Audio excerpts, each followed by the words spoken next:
اللہ سبحانہ تعالیٰ نے ساری کائنات کو پیدا کیا، اسی نے ہمیں پیدا کیا. جس طرح ہر چیز کی پیدائش کے بعد اسے ایک خاص کام میں لگایا گیا یا اسے ایک خاص مقصد کے تحت پیدا کیا گیا اور اس کا وہ مقصد اس کو بتا دیا گیا. قرآن مجید میں اللہ تعالیٰ فرماتے ہیں کل قد علم صلاتہ و تسبیحہ، کہ ہر چیز کو اپنی نماز اور اپنی تسبیح کا طریقہ معلوم ہے. اسی طرح اللہ تعالیٰ نے ہمیں یعنی انسانوں کو اپنی عبادت کے لیے پیدا کیا اور اس عبادت کے طریقے ہمیں انبیاء کے ذریعے بتا دیے، جن میں سے سب سے آخری نبی محمد رسول اللہ صلی اللہ علیہ وسلم ہیں. انہوں نے ہمیں مکمل طور پر پوری طرح وضاحت کے ساتھ یہ سکھا دیا کہ ہمیں اللہ کی عبادت کیسے کرنی. چونکہ ہم یہاں اس دنیا میں آئے اللہ کی عبادت کے لیے، اس لیے ہمیں عبادت کے طریقے معلوم کرنا بہت ضروری ہے کہ عبادت کس طرح کی جائے. عبادات میں سب سے اہم ترین عبادت نماز ہے، جو ہم دن میں 5 مرتبہ ادا کرتے ہیں. قیامت کے دن سب سے پہلا حساب، سب سے پہلا سوال بھی نماز کے بارے میں ہوگا. کیا واقعی صحیح طور پر ادا کی، وقت پر ادا کی، اور سب سے بڑھ کر یہ کہ خشوع و خضوع کے ساتھ ادا کی یا نہیں. اگر کسی کی نمازیں درست ہوں گی تو اس کے باقی سارے اعمال بھی اپنی جگہ پر آ جائیں گے، یعنی باقی حساب بھی آسان ہو جائے گا. لیکن اگر نماز درست نہیں تو باقی اعمال فائدہ نہ دے گی. اس لیے ہم سب کو اچھی طرح نماز کے طریقے کو سیکھ لینا چاہیے. نماز میں پڑھتے کیا ہیں اس کی عبارت درست پڑھنی آنی چاہیے. نماز میں ایکشنز کیا ہیں وہ صحیح طور پر کرنے آنے چاہیے. اور پھر یہ بھی معلوم ہونا چاہیے کہ صحیح اور غلط کا معیار کیا ہے، اور وہ ہے کہ ہماری نماز رسول اللہ صلی اللہ علیہ وسلم کی نماز سے کتنا قریب ہے، ظاہری طور پر بھی اور باطنی طور پر بھی. اور اگر نہیں تو اس حد تک ہمیں علم حاصل کرتے رہنا چاہیے کہ ہماری نماز آپ کی نماز کے قریب ترین ہو جائے. کیونکہ آپ صلی اللہ علیہ وسلم نے فرمایا صلو کما رأیتمونی اصلی، تم اس طرح نماز پڑھو جیسے مجھے دیکھتے ہو کہ میں نماز پڑھتا ہوں. یعنی یہ معیار بتا دیا گیا، کرائٹیریا بتا دیا گیا کہ ایسی نماز چاہیے. جیسے ایک سیمپل دیا جاتا ہے نا کسی کو کچھ منگوانے کے لیے، اور بتایا جاتا ہے کہ اس طرح کی چیز لانا، پھر تمہارا جو تم لاؤ گے وہ اپروو ہوگا یا تمہیں اس کے اوپر آرڈر ملے گا.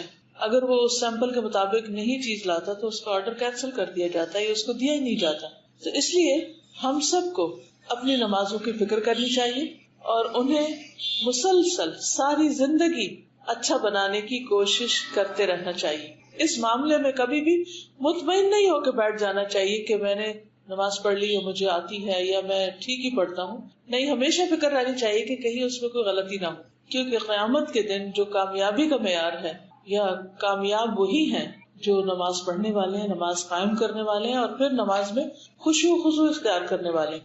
قرآن مجید کھولتے جاتے ہیں تو سب سے پہلے اللہ تعالیٰ فرماتے ہیں کہ ذالک الکتاب لا ریب فیہ ھدی للمتقین الذین یؤمنون بالغیب ویقیمون الصلاۃ. یہ کتاب جس میں کوئی شک نہیں، متقی لوگوں کو ہدایت دیتی ہے، وہ جو غیب پر ایمان رکھتے ہیں اور نماز قائم کرتے ہیں. یعنی پہلا کرنے کا کام جو ہمیں قرآن مجید میں بتایا گیا وہ کیا ہے؟ نماز کی ادائیگی، درست ادائیگی. اور پھر آخر میں اس کے فرمایا اولئک علی ھدی من ربہم واولئک ھم المفلحون. یہی لوگ اپنے رب کی طرف سے آئی ہوئی ہدایت پر ہیں اور یہی لوگ فلاح پانے والے ہیں. واولئک ھم المفلحون. تو گویا کامیاب وہ ہیں جو نماز قائم کرتے ہیں. سورۃ المؤمنون کی پہلی آیت میں فرمایا قد افلح المؤمنون الذین هم فی صلاتهم خاشعون. یقیناً فلاح پا گئے، کامیاب ہو گئے وہ مومن جو اپنی نمازوں میں خشوع و خضوع اختیار کرتے ہیں. اس کے برعکس، اس کے اپوزٹ، جو لوگ نمازوں میں سستی کرتے ہیں اور نماز صحیح طور پر ادا نہیں کرتے، ان کے لیے وعید بھی بتائی گئی، ان کو دھمکی بھی دی گئی. سورۃ الماعون آیت نمبر 4 سے 6 میں اللہ تعالیٰ فرماتے ہیں فویل للمصلین. ہلاکت ہے، بربادی ہے نماز پڑھنے والوں کے لیے. کس قدر ڈرنے کی بات ہے. ہم سمجھتے ہم نے نماز پڑھ لی اور جیسے بھی پڑھی بس ٹھیک ہے، ہم نے فرض ادا کر لیا. لیکن یہاں غلط طریقے سے فرض ادا کرنے والوں کو بھی پکڑا جا رہا ہے. فویل للمصلین الذین هم عن صلاتهم ساہون. کون ہے وہ مصلین، کون ہے وہ نماز پڑھنے والے؟ وہ جو اپنی نماز سے غفلت کرتے ہیں. الذین هم یراؤن، وہ جو دکھاوا کرتے ہیں، دکھاوے کی نماز پڑھتے ہیں. کوئی دیکھ رہا ہو تو اچھی پڑھتے ہیں، اکیلے میں ہو تو اللہ سے نہیں شرماتے، اللہ سے نہیں ڈرتے اور جیسے دل چاہے پڑھتے ہیں.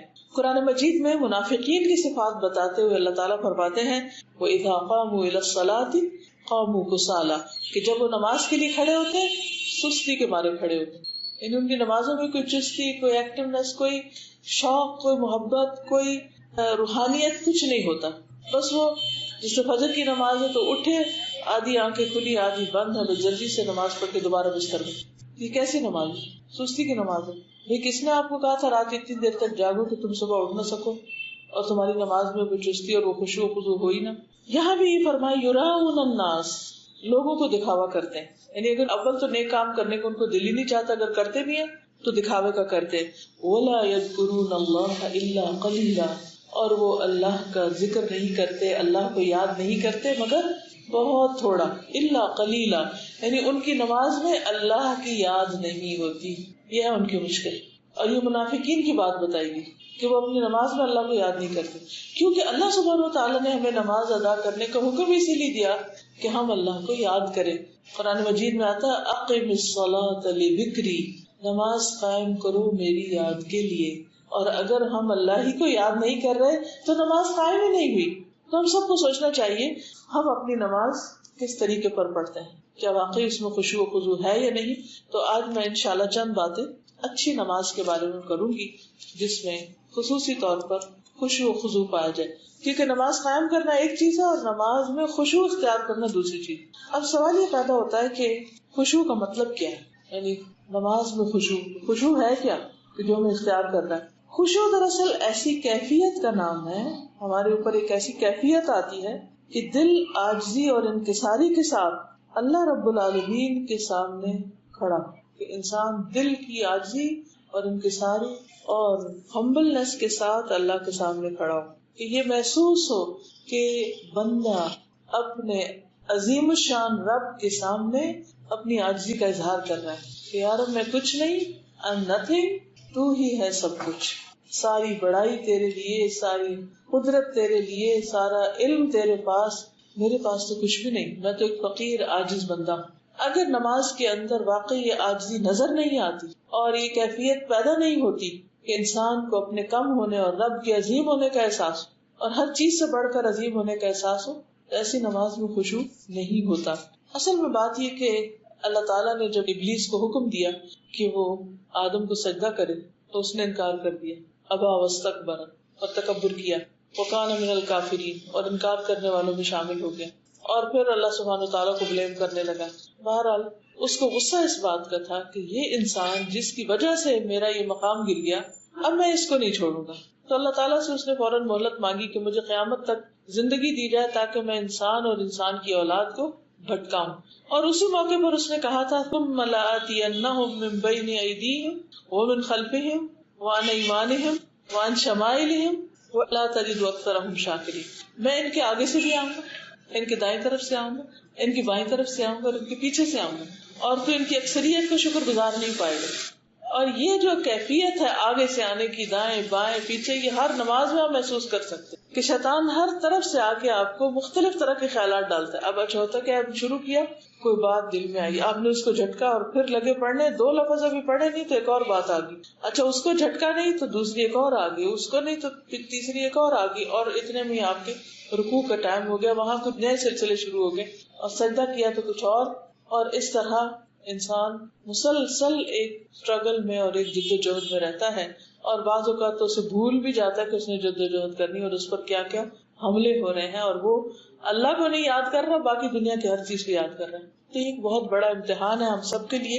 اس لیے ہمیں بارہا اپنے آپ کو یاد دہانی کراتے رہنا چاہیے کہ ہمیں اپنی نماز کو بہت عمدہ طریقے سے پڑھنا ہے. عثمان بن ابو العاص کہتے ہیں کہ انہوں نے نبی صلی اللہ علیہ وسلم کی خدمت میں حاضر ہو کر عرض کیا، اے اللہ کے رسول صلی اللہ علیہ وسلم، شیطان میری نماز اور قرات کے درمیان حائل ہوتا ہے اور مجھے قرآن بھلا دیتا ہے. انا للہ و انا الیہ راجعون. کیونکہ ہم میں سے ہر ایک کے ساتھ یہ ہوتا ہے. کئی دفعہ ایسا ہوتا ہے کہ ہم نماز میں کھڑے ہوتے ہیں، لمبی سورت شروع کرتے ہیں، اور وہ سورت جو ہمیں فر آتی ہے وہ بھولنے لگتی ہے، اٹکنے لگتی ہے، اور کہتے چلو اللہ اکبر.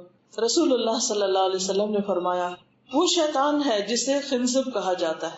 جب تم ایسی بات محسوس کرو تو اس سے اللہ کی پناہ مانگ لیا کرو اور اپنے بائیں جانب 3 مرتبہ تھوک دیا کرو، چھٹکار دیا کرو ایسے.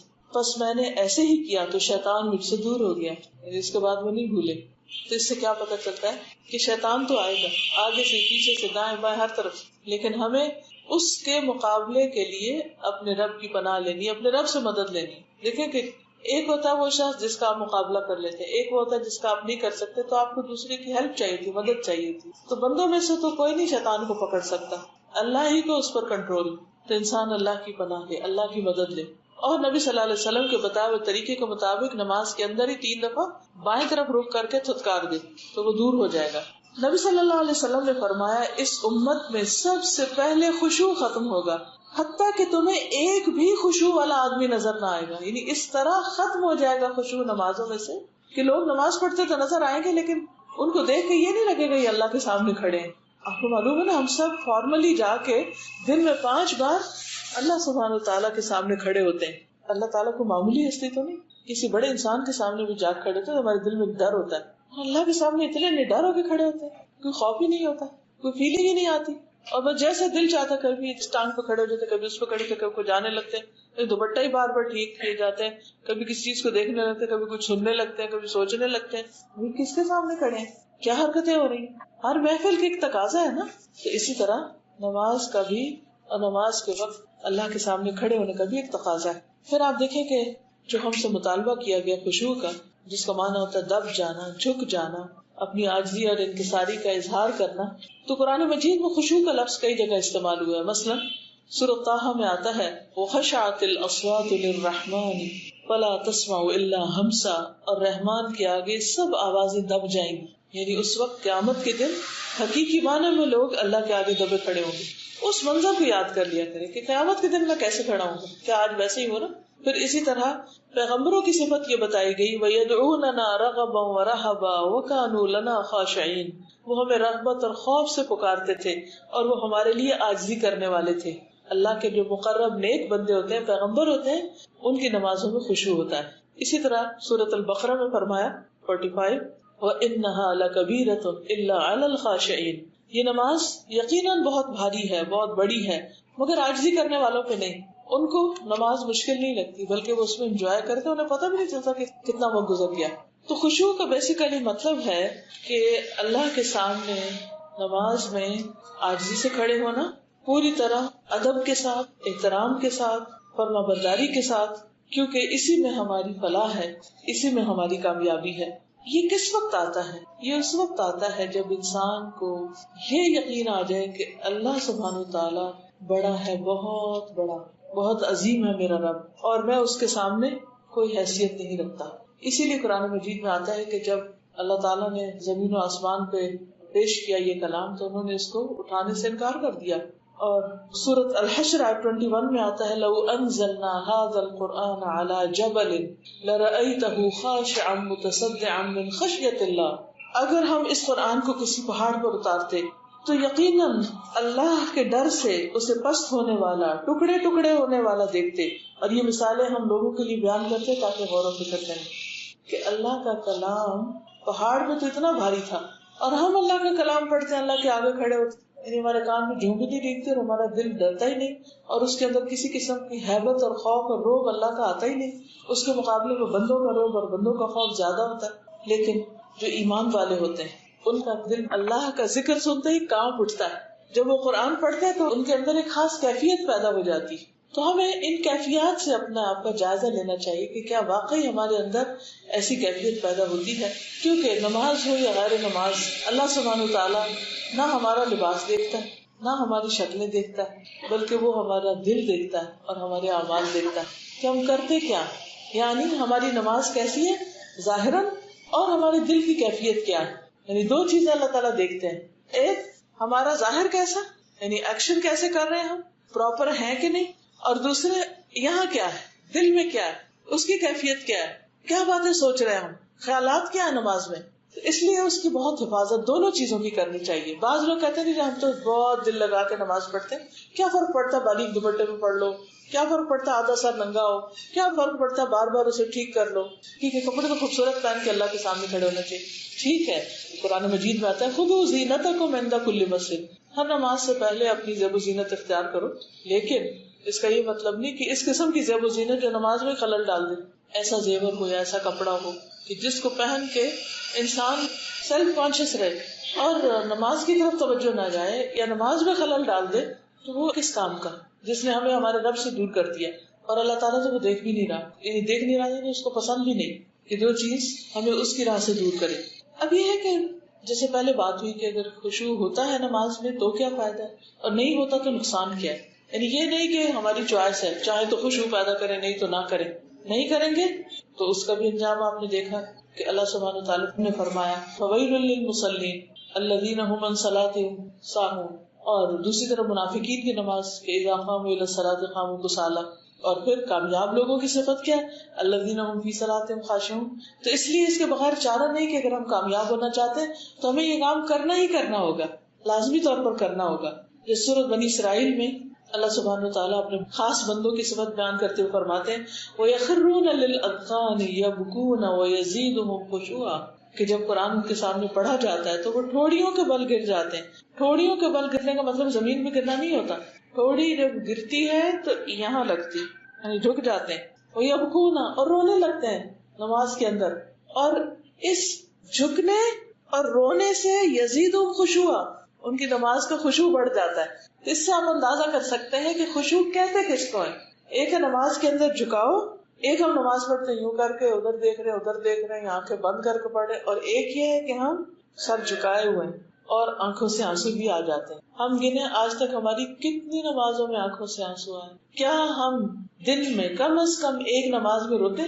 جسٹ ون، کوئی ایک آج کی نماز سوچیے جس میں ہم روئے ہوں۔ ہمیں کیوں نہیں رونا آتا؟ کیونکہ اللہ کا ڈر نہیں ہے، اللہ کی عظمت ہمارے سامنے نہیں ہے، ہم اسے محسوس ہی نہیں کرتے، ہم صرف فرض ادا کرنے یا خانہ پوری کا کام کرتے ہیں، اور بعض اوقات اس میں بھی سستی۔ تو رسول اللہ صلی اللہ علیہ وسلم نے فرمایا جو شخص اچھی طرح سے وضو کرے پھر 2 رکعت نماز پڑھے خشوع و خضوع کے ساتھ متوجہ ہو کر، تو ایسے شخص کے لیے جنت واجب ہو جائے گی، یعنی اتنا زیادہ فائدہ ہے ایسی نماز کا۔ ایک اور جگہ پر فرمایا 5 نمازیں فرض ہیں، جو ان کے لیے اچھی طرح وضو کرے گا، وقت پر نماز ادا کرے گا، اطمینان سے رکوع کرے گا، نماز میں خشوع و خضوع اختیار کرے گا، تو اس کے لیے اللہ تعالیٰ کا وعدہ ہے کہ وہ اس کی مغفرت فرما دے گا، یعنی جو اچھی نماز پڑھے گا اس کے لیے بخشش کا وعدہ ہے، اور جو ایسا نہیں کرے گا اس کے لیے اللہ کا کوئی وعدہ نہیں، چاہے تو بخش دے چاہے تو عذاب دے۔ تو اس سے کیا پتہ چلتا کہ اگر نماز میں خشوع نہیں اور اللہ کی طرف توجہ نہیں تو پھر معاملہ اللہ کے ساتھ ہے، چاہے تو بخش دے اور چاہے تو نہ بخشے۔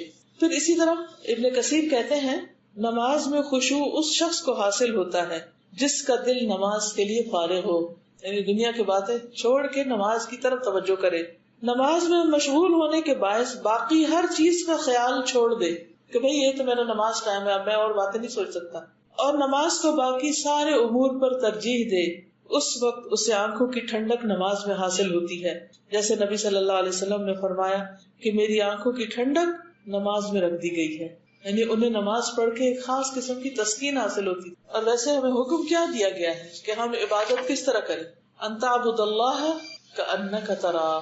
خشوع کیسے آتا ہے کہ اب نماز میں ہم یوں محسوس کریں کہ ہم اللہ کو دیکھ رہے ہیں، فإن لم تکن تراہ فإنہ یراک، اگر تم اس کو نہیں دیکھتے تو وہ تو تمہیں دیکھ رہا ہے، یعنی اس کی پریزنس ضرور فیل کرو کہ وہ دیکھ رہا ہے، اس کی نگاہیں مجھ پہ۔ جو ہی تمہیں خیال آئے گا کہ میرا رب مجھے دیکھ رہا ہے تو آپ فوراً ٹھیک ہو جائیں گے۔ جیسے عام طور پہ کیا ہوتا ہے نماز لوگ ڈھیلی ڈھالی پڑھ رہے ہوتے ہیں، اگر کوئی آ جائے کمرے میں تو کیا کرتے ہیں کانشیس ہو جاتے ہیں، دوپٹہ ٹھیک کرنے لگتے ہیں، بالکل ایکٹیو ہو جاتے ہیں۔ یہ تو بندوں کی نماز ہے نا، تو جو اللہ کے لیے نماز پڑھتا ہے اس کو یہ خیال جو ہی آتا ہے کہ میں اللہ کے لیے پڑھ رہا ہوں وہ بالکل ٹھیک ہو جاتا ہے، وہ جو ہاتھ ڈھیلے یا سستی کی ہوئی ہوتی ہے وہ فوراً الرٹ ہو جاتا ہے، اس کا دل بھی حاضر ہو جاتا ہے۔ تو یہ کیفیت لانا ضروری ہے، اور یہ بھی یاد رکھیے کہ نماز کی قبولیت خشوع پر ہی منحصر ہے۔ رسول اللہ صلی اللہ علیہ وسلم نے فرمایا بے شک بندہ نماز پڑھتا ہے مگر ہر آدمی کا اجر مختلف ہوتا ہے، 10واں حصہ، 9واں حصہ، 8واں حصہ، 7واں حصہ، 6واں حصہ، 5واں حصہ، 4تھا حصہ، 3را حصہ یا آدھا حصہ، اور کوئی خوش قسمت ہو کہ جس کو نماز کا پورا حصہ ملے۔ ہم تو صرف اس پہ خوش ہو جاتے ہیں کہ پڑھ تو لی نا۔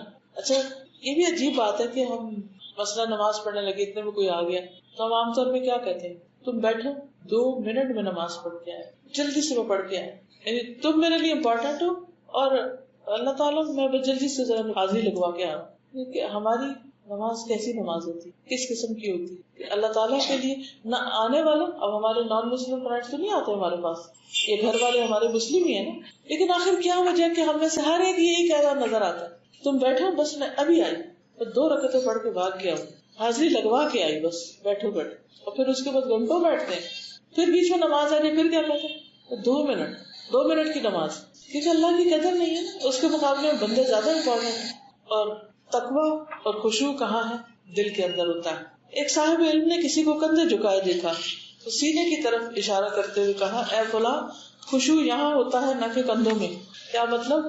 کہ صرف ظاہری صورت بنا کے ایسے مسکین شکل بنا کے کھڑے ہونا بھی فائدہ نہ دے گا جب تک دل ساتھ حاضر نہ ہوگا. اس لیے ہمیں ایسے اسباب اختیار کرنے چاہیے کہ جس سے ہماری نماز کے اندر خشوع پیدا ہو جائے، اور ان چیزوں سے بچنا چاہیے جس سے خشوع ختم ہو. تو آئیے دیکھتے ہیں وہ کون سی چیزیں ہیں جو خشوع بڑھاتی ہیں اور کون سی ہیں جو گھٹاتی ہیں، تاکہ ہم ان کو اپنی زندگی سے باہر کریں. سب سے پہلے اللہ کی معرفت. جتنی اللہ کی پہچان ہوگی اتنا اللہ کا ڈر ہوگا، جتنا اللہ کا ڈر ہوگا اتنی نماز اچھی ہوگی. انما یخشی اللہ من عبادہ العلماء. پھر اسی طرح اللہ سے دعا کرنا کہ اللہ تو ہمیں خشوع عطا فرما. پھر اسی طرح نماز کا ثواب معلوم ہونا کہ جو ہم کرنے جا رہے ہیں اس کا کیا فائدہ ہے. حدیث میں آتا ہے بے شک اللہ تعالیٰ کا ایک فرشتہ ہر نماز کے وقت پکارتا ہے اے آدم کی اولاد اپنی اس آگ کی طرف اٹھو جسے تم نے جلایا ہے اسے بجھا ڈالو. یعنی ہر 2 نمازوں کے بیچ میں انسان سے ایسے ایسے گناہ ہو جاتے ہیں، کبھی ٹنگ سلپس ہوتی ہے، کبھی اور کسی کا دل دکھا دیتا ہے کہ وہ اس کے لیے آگ بھڑکا دیتے ہیں. تو نماز جب اچھی طرح انسان پڑھتا ہے تو جا کے اس آگ کو بجھاتا ہے. رسول اللہ صلی اللہ علیہ وسلم نے فرمایا بندہ جب نماز کے لیے کھڑا ہوتا ہے تو اس کے سارے گناہ لا کر اس کے دونوں کندھوں پہ رکھ دیے جاتے ہیں. یعنی پچھلی نماز سے اب تک جو غلط کام کیے وہ سارے لا کے یہاں رکھ دیے جاتے ہیں کندھوں پہ. ہمیں تو نظر نہیں آتے لیکن چونکہ نبی صلی اللہ علیہ وسلم نے بتایا ہے تو اس لیے ہم اس پر یقین رکھتے ہیں. پھر جب بندہ رکوع کرتا ہے یا سجدہ کرتا ہے تو وہ گناہ نیچے گر جاتے ہیں. رسول اللہ صلی اللہ علیہ وسلم نے فرمایا کہ نماز کو اس کے وقت پر ادا کرو. اس سے یہ پتہ چلتا ہے کہ اگر خشوع خضوع لانا ہے نماز میں تو اول وقت نماز پڑھے جس وقت انسان پوری طرح حاضر ہوتا ہے. رسول اللہ صلی اللہ علیہ وسلم نے فرمایا جب ایک شخص اچھی طرح وضو کرتا ہے پھر مسجد کا راستہ نکلتا ہے یعنی مسجد کے راستے پہ چلتا ہے اور سوائے نماز کے اور کوئی دوسرا ارادہ اس کا نہیں ہوتا تو ہر قدم پر اس کا ایک درجہ بڑھتا ہے، ایک گناہ معاف کیا جاتا ہے. اور جب نماز سے فارغ ہو جاتا ہے تو فرشتے اس وقت تک اس کے لیے برابر دعائیں کرتے رہتے ہیں جب تک وہ اپنے مصلی پہ بیٹھا رہے. کہتے ہیں اے اللہ اس پر اپنی رحمت نازل فرما، اے اللہ اس پہ رحم فرما، اور جب تک تم انتظار کرتے رہو گویا تم نماز ہی میں مشغول ہو. اس سے بھی پتہ چلتا ہے کہ خشوع کے لیے ضروری ہے کہ نماز سے پہلے تھوڑی دیر اچھی طرح اطمینان کے ساتھ انسان تیاری کرے اور جب ختم ہو جائے نماز تو پھر تھوڑا اطمینان اور سکون کے ساتھ وہاں سے اٹھے. اور جب کوئی ایسا کرتا ہے تو اللہ تعالیٰ ایک فرشتہ اپوائنٹ کر دیتے ہیں، وہ اس کے لیے دعائیں کرتا رہتا ہے. پھر اسی طرح یہ کہ خشوع و خضوع کے لیے ضروری ہے کہ جسمانی نظافت، طہارت، صفائی ستھرائی کا خیال رکھا جائے اور ایسی تمام چیزوں سے مثلاً ایسی چیز کھانے سے پرہیز کیا جائے جس سے انسان کی توجہ دل کی طرف ہونے کی بجائے پیٹ کی طرف ہو. اسی طرح ماحول اور موسم ایسا ہونا چاہیے کہ جو کنڈیوسو ہو، انسان کے لیے سہولت پیدا کرنے والا ہو، نہ کہ آپ ہیں جہاں ٹی وی لگا ہوا ہے یا شور ہنگامہ ہو رہا ہے وہاں جا کے مصلی بچھا لیں اور آدھی لوگوں کی باتیں سنیں اور آدھی نماز پڑھیں، اس کا بھی فائدہ نہیں. پھر اسی طرح یہ ہے کہ نماز کے لیے طہارت کا اچھا انتظام کریں، مثلاً مسواک کرنا. رسول اللہ صلی اللہ علیہ وسلم نے فرمایا جب بندہ مسواک کرتا ہے پھر کھڑا ہوتا ہے اور نماز پڑھتا ہے تو اس کے پیچھے فرشتہ کھڑا ہو جاتا ہے، وہ اس کی قرات سنتا ہے اور اس سے قریب ہو کر کھڑا ہوتا ہے حتیٰ کہ وہ اپنا منہ اس کے منہ پر رکھ دیتا ہے فرشتہ. پھر قرآن کا جو حصہ بھی اس کے منہ سے نکلتا ہے فرشتے کے پیٹ میں چلا جاتا ہے. لہٰذا تم قرآن کے لیے اپنے منہ پاک رکھ. یعنی جب انسان نماز میں قرآن پڑھتا ہے تو فرشتہ بالکل ساتھ آ جاتا ہے، منہ لگا لیتا ہے اور پھر جو قرآن ادھر سے نکلتا ہے وہ اس کے اندر چلا جاتا ہے اور وہ اس طرح سمیٹ کے لے جاتا ہے پوری طرح ریکارڈ کر کے، پوری طرح محفوظ کر کے. لیکن اگر منہ سے اسمیل آ رہی ہے پیاز کی، لہسن کی اور چیزوں کی، یا ویسے ہی سانس میں بو ہے، کبھی دھیان ہی نہیں کیا مسواک کرنے یا برش کرنے کو، نماز میں کھڑے تو فرشتہ اس بو کی وجہ سے دور بھاگ جاتا ہے. تو اس لیے ہمیں اس چیز کا بھی خیال کرنا چاہیے کہ ہمارے دانت صاف ہیں یا نہیں، یا ہمارا معدہ تو نہیں خراب کہ جس کی وجہ سے اسمیل جو ہے وہ ہر سانس کے ساتھ باہر آ رہی ہے، تو وہاں کہاں فرشتے آئیں گے. پھر اسی طرح لباس باپردہ ہو، ساتر ہو پاک ہو. کیونکہ جب کوئی انسان نماز پڑھتا ہے اور جیسے عورت کی نماز ہے تو اس کا کوئی بال ننگا نہیں ہونا چاہیے, اس کے کان ننگے نہیں ہونے چاہیے, اس کی گردن ننگی نہیں ہونی چاہیے, اس کے ہاتھوں کے علاوہ باقی بازو وغیرہ ننگے نہیں ہونے چاہیے, اس کے ٹخنے ننگے نہیں ہونے چاہیے. تو آپ دیکھیے کہ جب یہ سب کچھ صحیح طور پر ڈھکا نہیں ہوتا تو نماز آپ پڑھے بھی تو اس میں خشوع و خضوع نہیں آتا, آئے بھی تو اس کا فائدہ نہیں, کیونکہ آپ نے شرائط پوری ہی نہیں کی. پھر اسی طرح یہ ہے کہ نماز میں اطمینان ہو, سکون سے نماز پڑھی جائے. رسول اللہ صلی اللہ علیہ وسلم نے فرمایا, جو آدمی نہ صحیح طریقے سے رکوع کرے اور سجدے میں بھی ٹھونگے ہی مارے, یعنی جیسے مرغا دانا چننے کے لیے ٹھونگے مارتا ہے, اس کی مثال اس بھوکے شخص کی ہے جو 1 یا 2 کھجوریں کھاتا ہے اور یہ کھجوریں اسے کچھ فائدہ نہیں دیتی. کبھی آپ بہت بھوکے ہو تو 1 کھجور کھائے تو اور زیادہ بھوک لگ جاتی ہے, ایک اور کھائے تب بھی آپ کو بنتا کچھ نہیں نظر آتا. تو ایسے ہی اس شخص کو نماز پڑھ کے بھی حاصل کچھ نہیں ہوتا, یہ مطلب ہے. پھر نماز میں موت کو یاد کرنا, یہ بھی خشوع میں اضافہ کرتا ہے. سنن ابن ماجہ کی روایت ہے, جب تم نماز کے لیے کھڑے ہو تو اسے الوداعی نماز سمجھ کر پڑھو, تو شاید یہ میری آخری نماز ہو. یہ کوئی پتہ نہیں کہ ان 2 نمازوں کے بیچ میں کیا گزر جائے انسان پر. پھر قرآن مجید کی آیات اور اذکار پر نماز میں غور و فکر. والذین اذا ذکروا بآیات ربہم لم یخروا علیہا صما وعمیانا, اور جب انہیں ان کے رب کی آیات کے ساتھ نصیحت کی جاتی ہے تو وہ ان پر بہرے اور اندھے ہو کر نہیں گرتے, یعنی سوچتے ہیں, سمجھتے ہیں, غور و فکر کرتے ہیں. پھر حسب ضرورت جواب بھی دینا چاہیے. نبی صلی اللہ علیہ وسلم جب قرآن مجید پڑھتے تھے نماز میں تو جہاں اللہ کی تسبیح آتی تو سبحان اللہ کہتے, کہیں الحمدللہ کہتے, کہیں اور کچھ اللہ تعالیٰ کا ذکر کیا کرتے. پھر اسی طرح ہر آیت پہ رکنا. جب بہت تیز ہم تلاوت کرتے ہیں تو پھر بھی خشوع نہیں آتا, جیسے الحمدللہ رب العالمین الرحمن الرحیم مالک یوم الدین, یعنی ہر آیت کے بعد رکے, یعنی یہ نہیں کہ الحمدللہ رب العالمین الرحمن الرحیم مالک یوم الدین ایاک نعبد, ایک ہی سانس میں ساری آخر تک پڑھ, اس سے خشوع نہیں آتا کیونکہ ساری انرجی کس پہ لگے, ختم کرنے پہ. رسول اللہ صلی اللہ علیہ وسلم نے فرمایا, سب سے اچھا قرآن وہ آدمی پڑھتا ہے جس کو تم قرآن پڑھتے ہوئے سنو تو تم کو یقین ہوگا یہ آدمی اللہ سے ڈر رہا, اس کے دل میں خدا کا خوف, وہ قرآن سب سے اچھا پڑھا ہوا. پھر اسی طرح نمازی جو ہے اس کو یہ یاد رکھنا چاہیے کہ اللہ تعالیٰ اس کی نماز کا جواب دے رہا ہے, تو وہ توجہ سے بات کرے اللہ تعالیٰ سے. کیسے آپ مجھے کو بتائے گا؟ اللہ جواب دے رہے ہیں, جی ہاں, ہم کہہ رہے ہیں you know what you are saying. یعنی اگر آپ کسی سے, مثلا میں آپ سے بات کری, آپ سے بات کری اور مجھے یہی نہ پتا میں کیا کہہ رہی ہوں, تو یہ یقین ہونا چاہیے کہ جو ہم کہہ رہے ہیں اللہ تعالیٰ سن رہا ہے اور اس کا جواب دے رہا ہے. اجیب دعوت الداعی اذا دعان, اور سورۃ فاتحہ میں ہم کیا کہتے ہیں, دعائی مانگ رہے ہوتے ہیں, اہدنا الصراط المستقیم, تو اللہ تعالیٰ فرماتے ہیں فلیستجیبوا لی, وہ بھی میری بات مانے, یعنی انٹریکٹیو ہو, انٹریکٹیو ریسیٹیشن. اور اس کے لیے ضروری ہے کہ سمجھ بھی آتی ہے, سمجھ نہیں آئے گی تو پھر کیا انٹریکشن ہو. جس کی بات انسان کو سمجھ نہیں آتی اس سے تو کوئی انٹریکشن نہیں ہوتا. تو آپ نے فرمایا جب کوئی شخص نماز پڑھتا ہے در حقیقت اپنے رب تبارک و تعالیٰ کی مناجات کرتا ہے, یعنی اس سے سرگوشیاں کرتا ہے, چنانچہ اسے معلوم ہونا چاہیے کہ وہ اپنے رب سے کیا مناجات کر رہا ہے. پھر اسی طرح نماز کے اندر دعاؤں کا اہتمام کرنا چاہیے. نبی صلی اللہ علیہ وسلم نے فرمایا سجدے میں خوب دعا کیا کرو کیونکہ یہ اس لائق ہوتی ہے کہ تم سے قبول کر لی جائے. سجدے میں دعائیں قبول ہوتی ہیں, اس لیے اس میں مصنون دعائیں یاد ہونی چاہیے اور وہ پڑھنی چاہیے. پھر اسی طرح نماز میں خشوع کب ختم ہوتا ہے, جب لوگ آگے آ جاتے ہیں یا کوئی باتیں بہت کر رہا ہوتا ہے. تو آگے آنے کا ہمیں ایک حربہ سکھایا گیا کہ اپنے سامنے سترہ رکھو, اس سے فوکس رہو گے. سترہ کیا ہے کہ کم از کم 2 بالش چیز اس طرح کی ہو کہ جو آگے رکھی بھی ہو. رسول اللہ صلی اللہ علیہ وسلم نے فرمایا جب تم میں سے کوئی سترے کی طرف نماز پڑھے تو اس کے قریب کھڑا ہو, نمازی اور سترے کے درمیان سے شیطان نہ گزر پائے, یعنی سجدے کی جگہ تک ہی سترا ہو.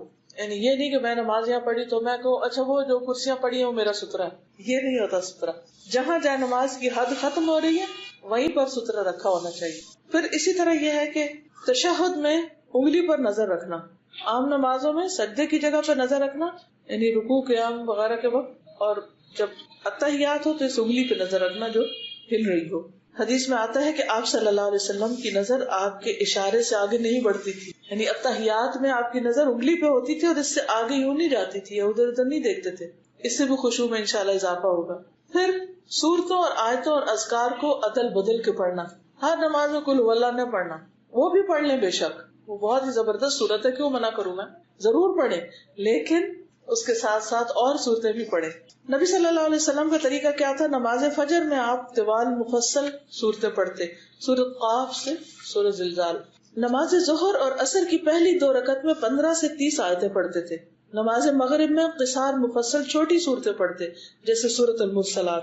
نماز عشاء میں اوساط مفصل درمیانی صورتیں پڑھتے جیسے سورۃ الانشقاق. نماز تہجد میں خوب لمبی لمبی قرات کرتے جیسے سورۃ البقرہ، آل عمران اور النساء. 1 رکعت میں پڑھ جاتے بعض اوقات، اتنی طویل قرات ہوتی. اسی طرح رکوع، قوما، تشہد، ان سب میں آپ مسنون دعائیں پڑھا کرتے تھے. اگر تلاوت کرتے بیچ میں سجدہ تلاوت آ جاتا تو سجدہ تلاوت بھی کرتے تھے، اس سے نماز کا خشوع ختم نہیں ہوتا. پھر اسی طرح نماز کے آخر میں جو دعائیں ہیں ان میں بھی شیطان سے بچنے کی دعا پڑھی جا سکتی ہے. رب اعوذ بک من ھمزات الشیاطین واعوذ بک رب ان یحضرون.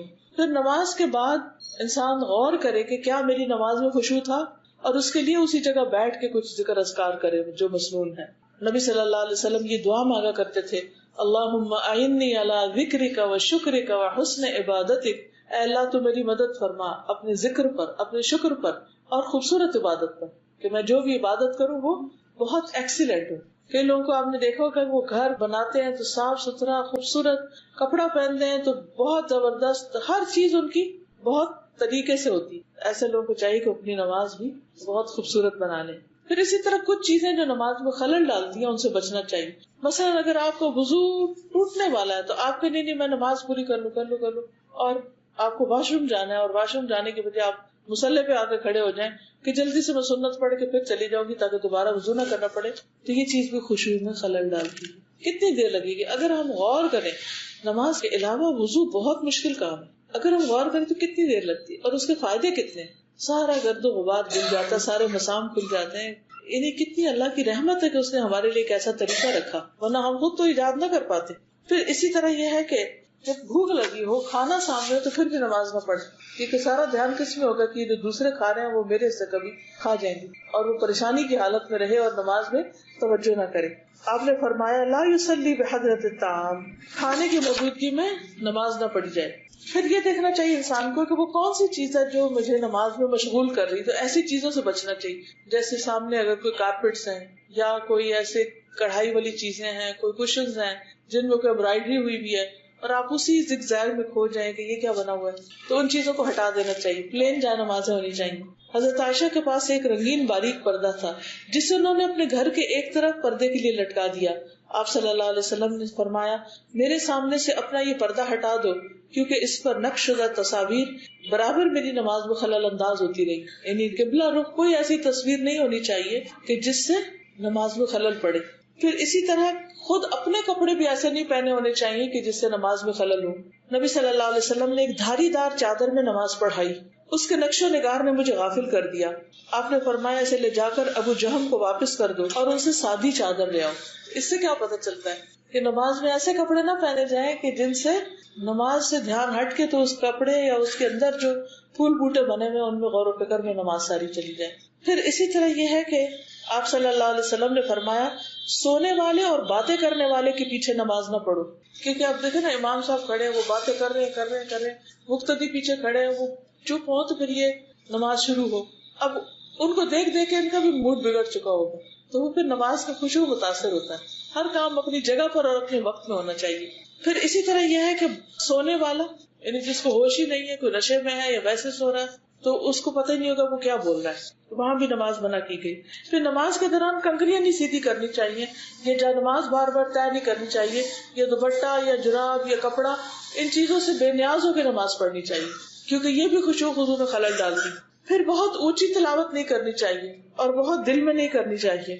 نماز میں ادھر ادھر نہیں دیکھنا چاہیے.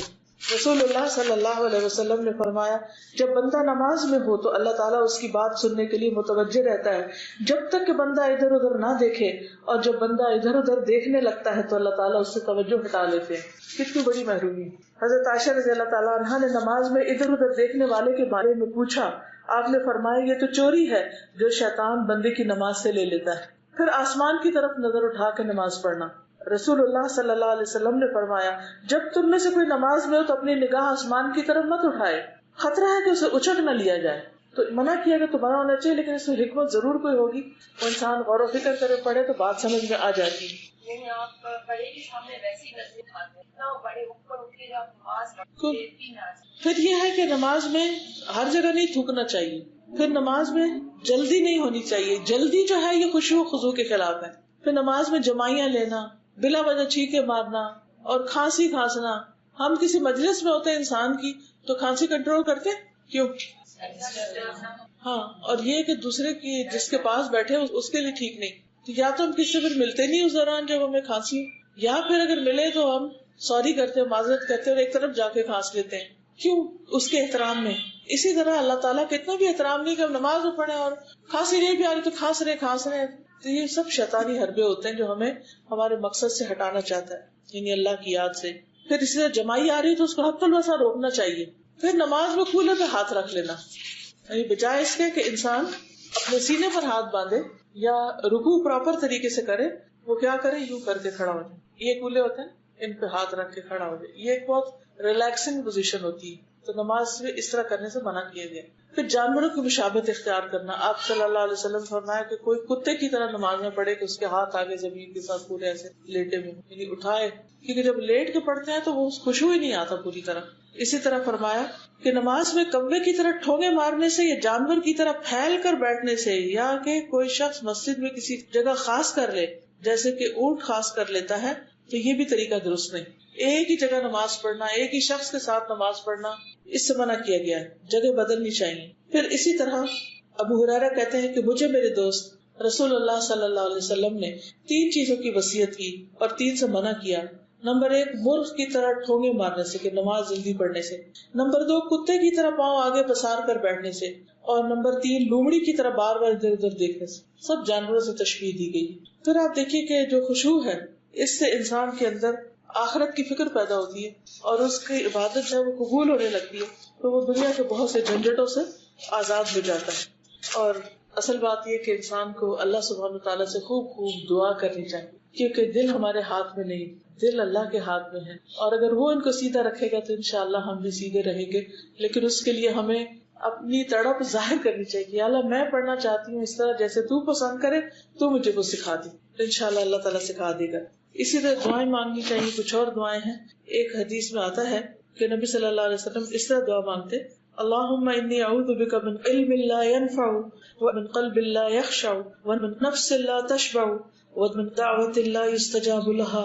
اے اللہ، بے شک میں غیر نفع مند علم، خشوع سے خالی دل، نہ بھرنے والے نفس اور قبول نہ ہونے والی دعا سے تیری پناہ میں آتا ہوں کہ اللہ تعالیٰ مجھے ان بری عادتوں سے بچا کر اپنی حفاظت میں لے لیجئے.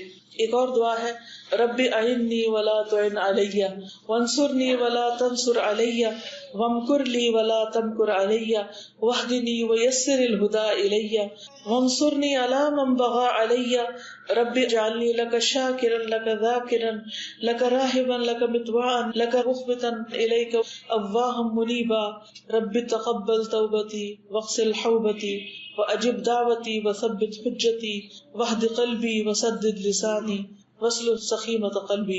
اگر بچپن میں یہ دعا بچوں کو یاد کرا دی جائے تو اس میں دین و دنیا کی بہت سی بلائیاں مانگی گئی کہ اے میرے رب، تو میری مدد فرما، میرے خلاف دوسروں کی مدد نہ کر، میرے حق میں تدبیر فرما، میرے خلاف تدبیر نہ فرمانا، مجھے ہدایت دے اور ہدایت کو میرے اوپر آسان فرما دے، اور جو مجھ پر زیادتی کرے اس پر میری مدد فرما. یعنی میں اس سے بدلہ نہیں لے سکتا، تو خود اس سے بدلہ لے. پروردگار مجھے اپنا شکر گزار بندہ بنا، اپنا ذکر کرنے والا بنا اور ڈرنے والا اور فرما بردار، اپنے سامنے عاجزی اور اپنے لیے آہذاری اور رجوع کرنے والا. اور یہ کتنی خوبصورت دعا ہے جو نبی صلی اللہ علیہ وسلم نے مانگی ہے. ہم ان سب چیزوں کے محتاج ہوتے ہیں. اور پھر آخر میں میرے دل کو رہنمائی فرما، میری زبان کو درستگی عطا فرما اور میرے دل کی گندگیوں کو دور فرما. یعنی وہ جو ادھر ادھر کی پولیشن لگ گئی اور اندر سب کچھ جمع ہو گیا ہے تو اس کو صاف کر دے، دور فرما دے. تو یہ تھی چند باتیں نماز میں خشوع سے متعلق. اگر آپ میں سے کوئی اور اپنا کوئی ٹپ ایڈ کرنا چاہے تو موسٹ ویلکم، کیونکہ ہر ایک کا اپنا اپنا تجربہ ہوتا ہے اور اس سے دوسرے کو فائدہ پہنچتا ہے.